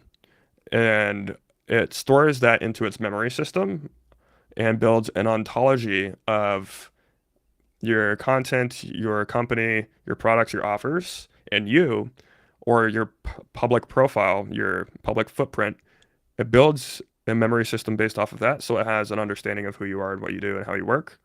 And then from there, it actually starts to autonomously do marketing for you. So it can find your ICP and reach out to them. It can create content from other content that you have, repurpose it and distribute it across all the platforms and stuff like that. And then finally, this is the one that kind of ties it all together. This is Polynet. It's a multi-party memory platform. So as this one does things and it gains memory and it gains different insights and stuff like that, or this one, it all feeds back into a multi-party memory system, which this is basically, imagine a community platform like Discord and Obsidian combined with its own coding agent like Codex, right? And really it's a collective intelligence platform is a way to think about it. So it looks somewhat like this. The whole thing and how it all connects together comes back into this basically an autonomous organization, a decentralized autonomous organization of builders that can all kind of like deploy their agents at scale. And then the memory of what they're doing kind of like filters back into a multi-party memory system that anybody can plug into and you can sell access to that memory system. So there's like three different products that compound on each other. I know that was a lot. Hopefully it made sense.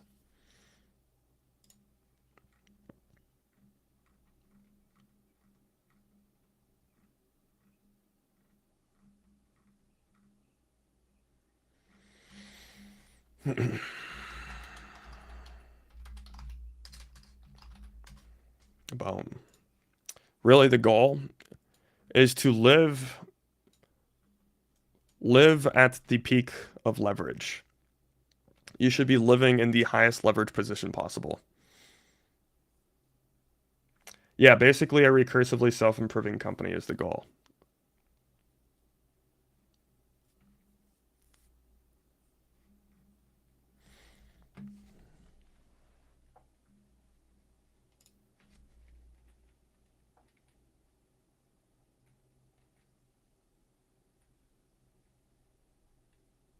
Maybe I should just name the live stream that. Building a recursively self-improving company. I was gonna name the live stream that, but I thought it seemed too hypey. But that's exactly what the goal is, to be honest.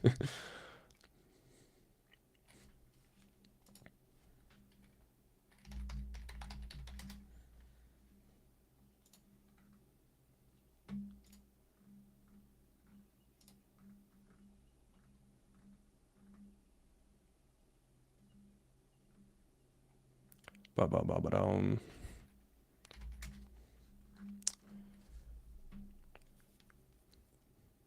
Are you working on anything, philosophy? Do you have any projects? The main thesis with what I'm building is, for one, AI systems are going to continue to accelerate. The nature of work, organizations, and value creation are changing. Um, Trust is becoming a rare asset, and memory systems and communities are the final modes. So basically, you're trying to live at the intersection of leverage, which media, code, and labor are all collapsing into one layer of leverage. It's just going to be AI. AI and capital.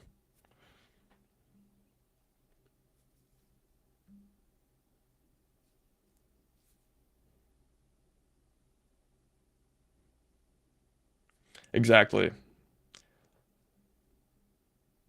starting live streaming was a good idea. This will become more valuable as AI commoditize basic content and information businesses. Exactly. That's the exact thesis.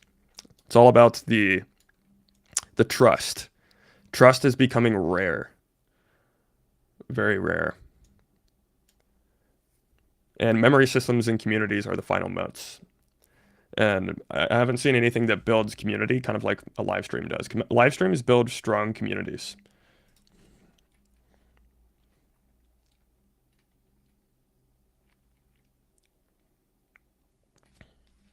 Ba-ba-dum.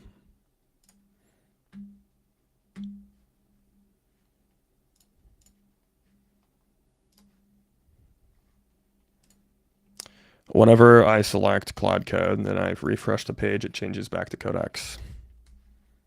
Can we fix that?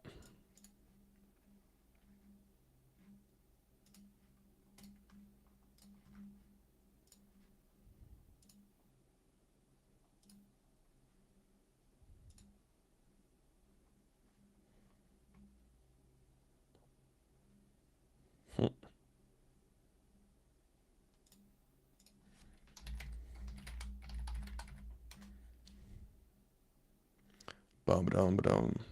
Yo, it's working. Why is it Opus 4.5?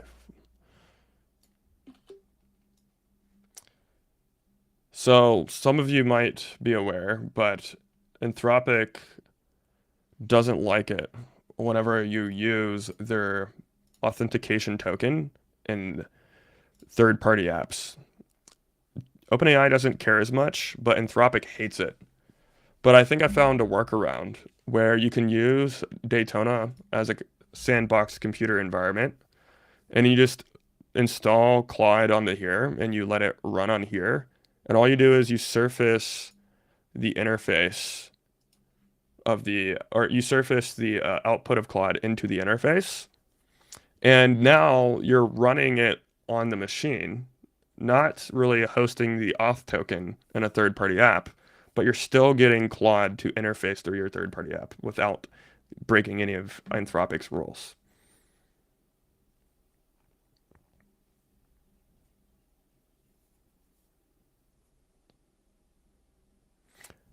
Social media where the UI is an infinite scroll of group chats, and the group is a online unit that receives likes and points, etc., if that makes sense. That kind of gives me like X.com vibes a little bit. That's like my person. I might be wrong. I might not be understanding your vision, but to me, that's kind of what X is. It's like a bunch of different groups and silos, and then you kind of like see a feed of everybody's conversations. But I could be misunderstanding.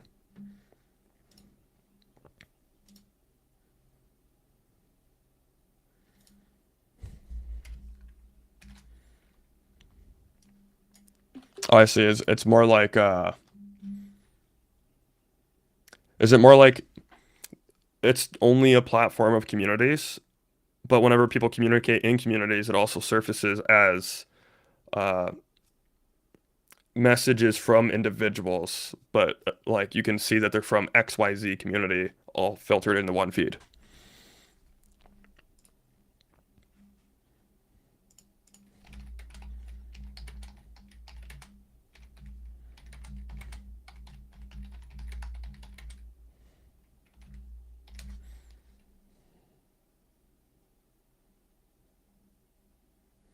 The group will get the social media points. I don't know. I understand the concept. Maybe it's just not for me. Okay,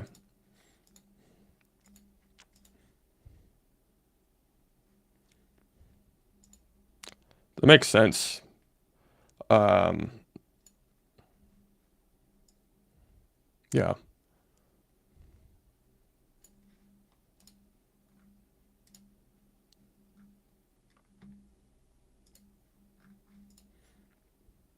I would have to see kind of like what it looks like for me to fully understand your specific version of the vision because I have like my own, but it might not be matching or overlapping perfectly on yours, which is cool.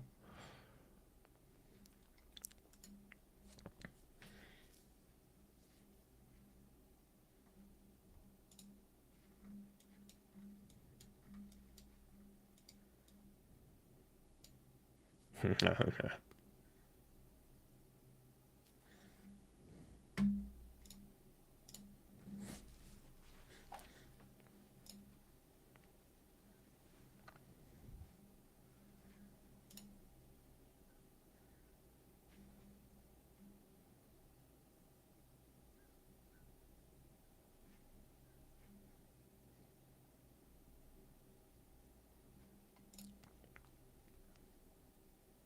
What's my P doom?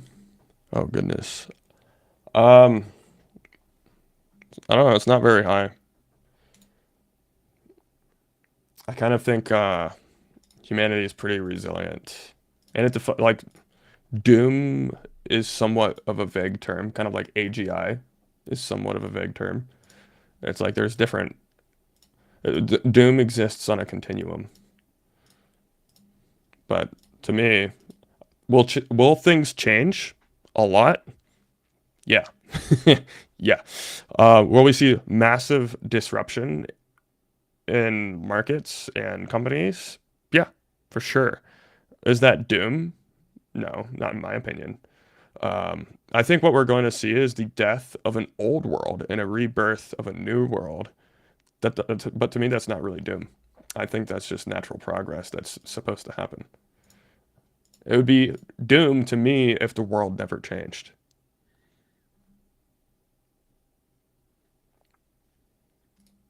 Because then you reach a point of stasis, and in a thermodynamic universe, stasis does not exist. You're either growing or dying due to the second law of thermodynamics. So you need change. You need things to you need disruptive innovation. You need things to change and adapt in very drastic ways sometimes.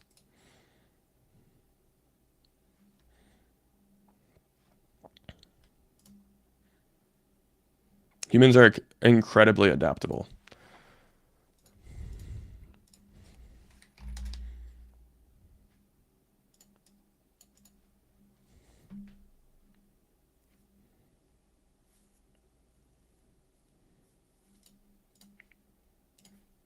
For some reason, whenever I prompt Claude Code, I'm still seeing for a second a little flash of an error below the composer in the UI.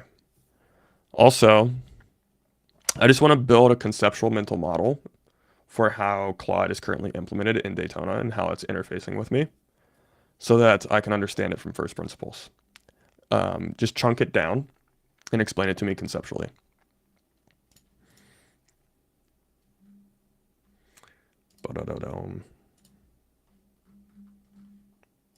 This dude's taking his time, man.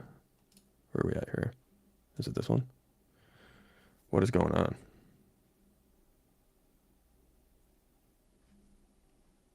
Maybe it's this one. Yeah, this is the one. Delete group. Delete group.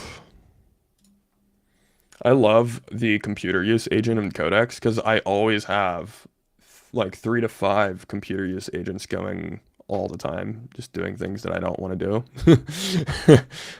Amazing.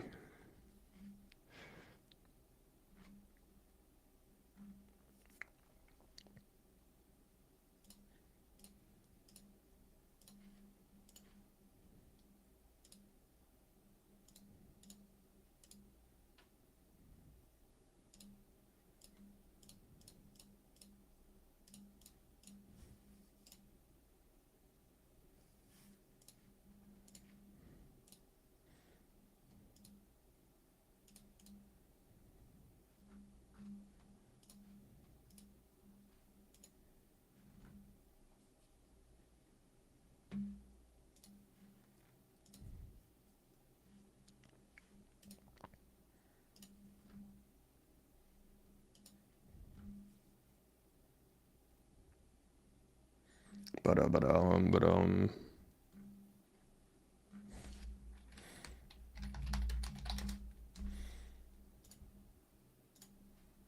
Sick. Good afternoon from Lakeland, Florida. What's up, Kevin? What you up to?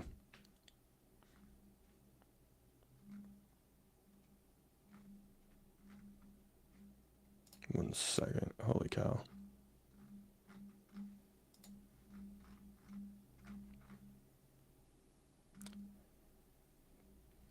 Computer use is kind of sloppy. Oh, and Windows probably. And Mac OS, they have the native Mac OS computer use. I'm not sure if they have that on Windows or not. It's so good. Like it's literally testing out the entire app for me right now. And I don't really have to do anything.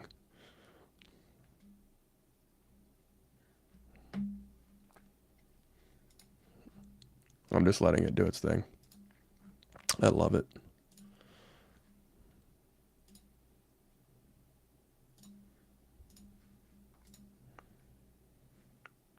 Let's build a mental model for how. Let's just do that first, actually.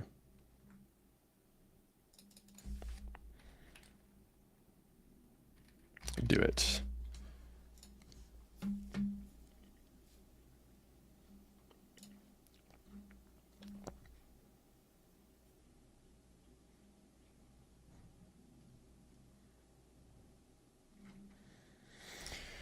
Da-da-da-dum.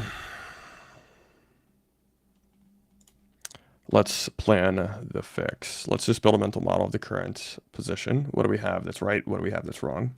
List it all out. And then let's plan the fix.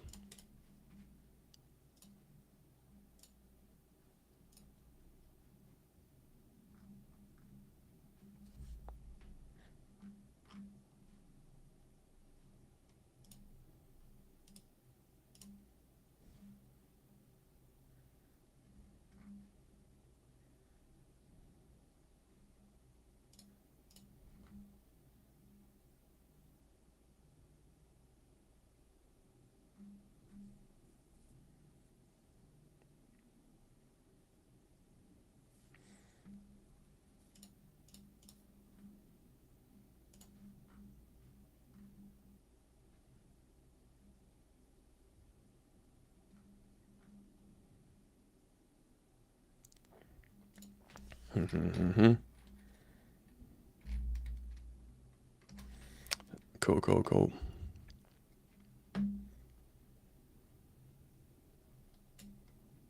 All right, guys. I think I'm going to be on for like 15 more minutes, and then I'm going to wrap it up. I got to eat, get some more water and coffee, and I'll probably be building again, but off stream so I can super lock in.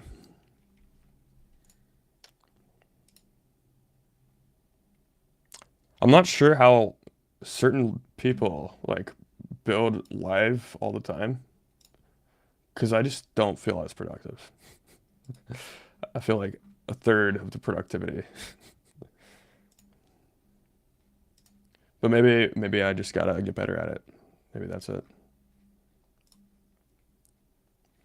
You're busy watching the weather right now. It's supposed to start raining. Some of the meteorologists are covering severe weather storms. That sucks. Not the rain.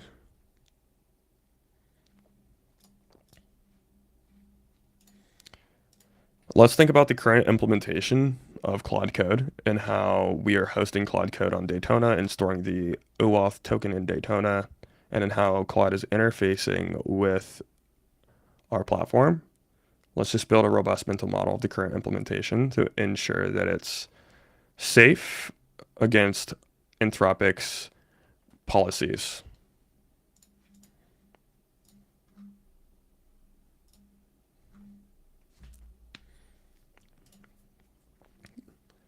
Ba-ba-dum.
I kind of look like Chico.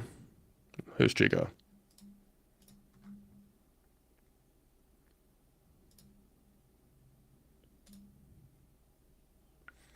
I need to start figuring out the background music. I feel like the vibe of my stream would be so much better if I had background music, because it's so dull. We need some vibes.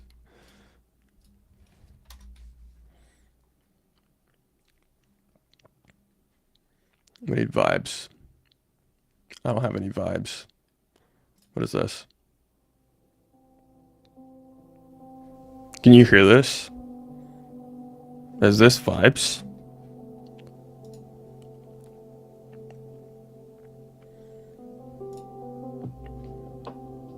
It's pretty vibey. Let me know if you guys can hear that in the chat.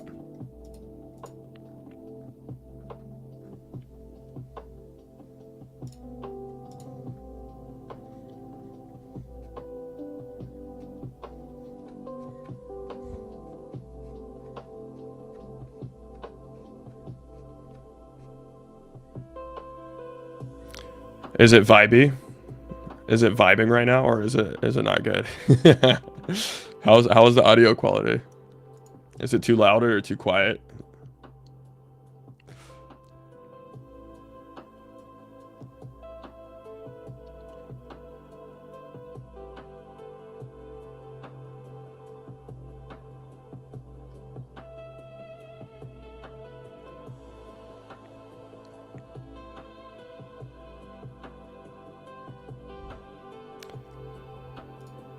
Maybe we should use something else. Let's see, synthwave. What is this? Oh god, it's a lot of noise. What is this? Jesus. Sounds like Singularity. We got a lot of noise, dude. Chill wave.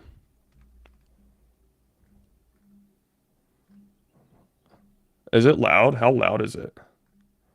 What? Let me play something.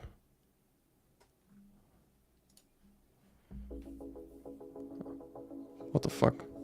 You see my shit glitching right now? Alright, let's go off of that.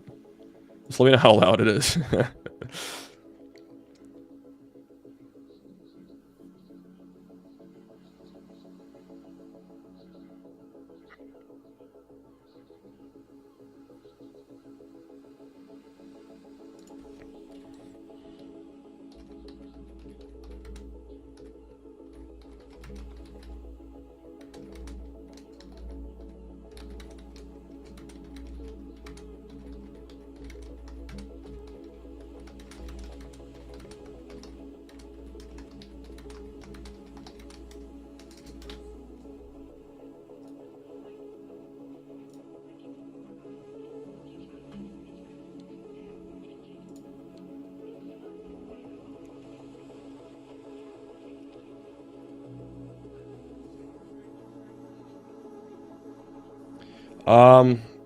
Personally, I don't really understand how to read the syntax of many coding languages.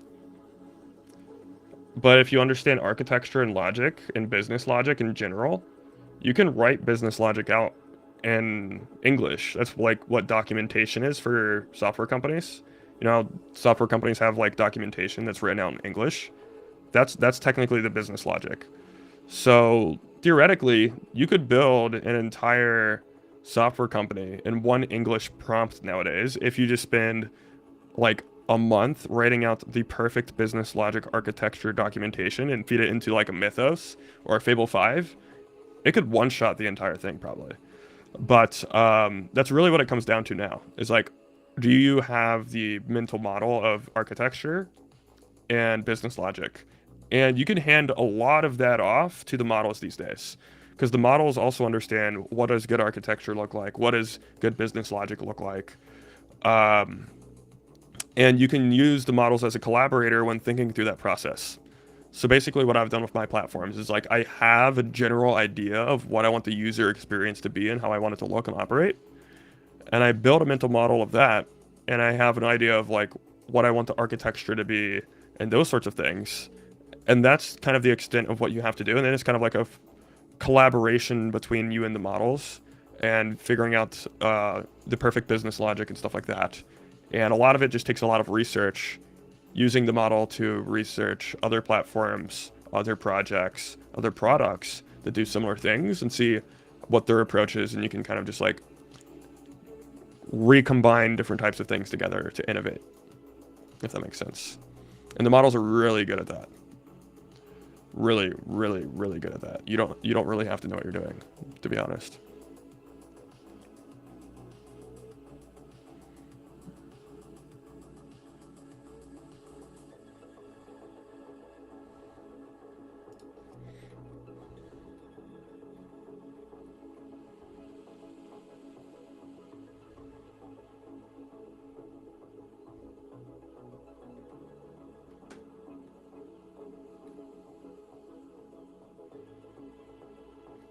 Do you not use Codex? If you have a pro account, you should have Codex for free. You just install it and run it.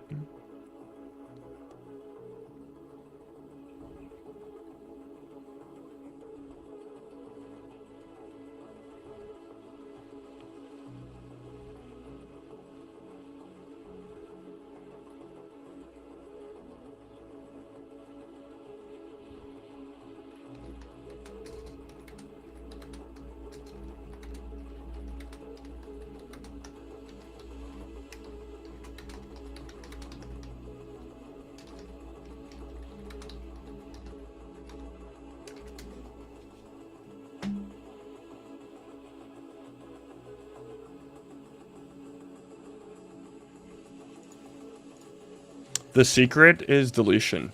Whenever you're building a product or architecture, it's all about deleting everything besides the irreducible core that lets it work at all. It should be irreducibly simple.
Yeah. I mean, to be fair, I'm slightly at the mercy of the models as well. But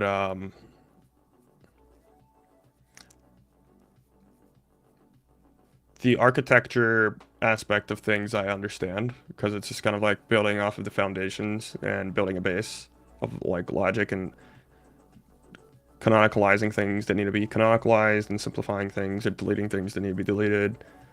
Um, Systems thinking and stuff like that.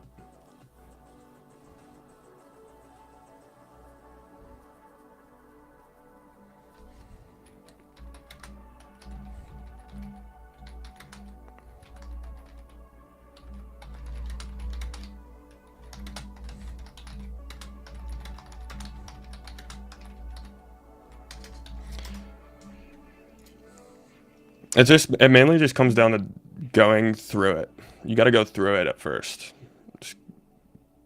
bang your head against the wall a bunch of times, and eventually it stops hurting, and it makes sense.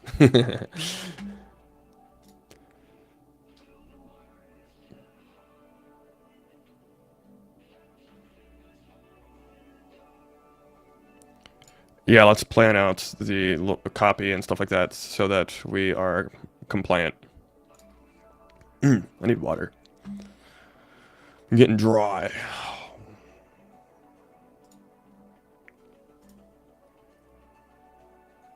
All right, guys. It was a good live stream. I think I'm gonna end it here. Go ahead and subscribe. Follow me on X, linked in the description below. Also, join Polynet. Polynet is the community platform of builders that I'm building, and it's gonna be awesome. It's the multi-party memory system platform, and I think it's gonna be huge. Again, memory systems are kind of like the final moat, is my bet on the future. So it's all about memory systems, and building a moat around what you're building and executing. That being said, I'm going to wrap up here. I will see you guys in the next live stream tomorrow.